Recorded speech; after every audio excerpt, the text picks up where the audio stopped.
Come with me to take a picture of my bag. Okay, when I put it like that, it sounds pointless and not worth your time, but by the end of this reel, you'll see why there is a story behind each photo and a lot of things happen behind the camera. If you don't know what I'm talking about, on my Instagram, @HouseOfMarksman, each week I post a story of a bag in my collection that I am using for the week. But I don't take any old photo of my bag next to a sandwich or me posing with it. I actually scout a location somewhere in Sydney that would make a good backdrop to the photo, and preferably if it was in theme with the bag. As an example, I'm going to take my Loewe pouch to the Blue Mountains, specifically to the Three Sisters. I've never been to that landmark before, and also I was meaning to update the original photo of my pouch because it wasn't good enough. It's a bit of a drive to get there, so I figured I'd make a day of it. First stop was the Dry Ridge Estate, which is a winery also located in the Blue Mountains. I'm more of a social drinker, but when in Rome, do as the Romans do. And here, they drink wine and eat cheese boards.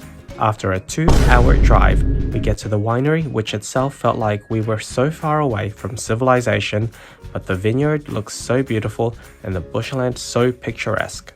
We sat at a table under umbrellas that overlooked the valley below. I was definitely the only Asian in a sea of Romans. Speaking of picturesque, I took a flat lay photo of the cheese board, which turned out good despite being shaded by the umbrellas. After the meal, we wandered around the surrounding garden and stumbled upon a wedding reception that was just getting set up. I didn't see the newlyweds though. We then walked back to the car and drove for a further 40 minutes to Echo Point Lookout, which is the main vantage point to see the Three Sisters. As we approached the lookout, we noticed that a lot of the street signs were saying 1 hour parking and that there were a lot of cars parked on the streets. We decided to park a bit further away where parking was free, but that meant we added an extra 17-minute walk to the lookout.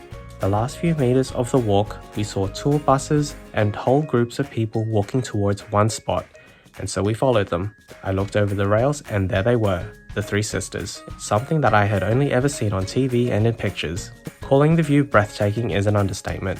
To think of how ancient this land was and I was seeing, breathing and feeling it was a magical moment. I don't have footage of this, but there were several winding paths along the mountain range where you could get even more vantage points, and I could swear I saw people actually walking towards the base of the landmark. Maybe next time I'm there, I'll bring my hiking gear and see how close I can get. Before I got too swept up in the moment, I got my pouch and took a photo. And now the bag has a beautiful memory attached to it. The rich, warm yellow evoking the ochre of the land and the energy of the sun giving regenerative life. But enough of my philosophical musings, it was time to head back. We happened to park near an ice cream shop, so shout out to the Blue Mountains Chocolate Company, you make good ice cream.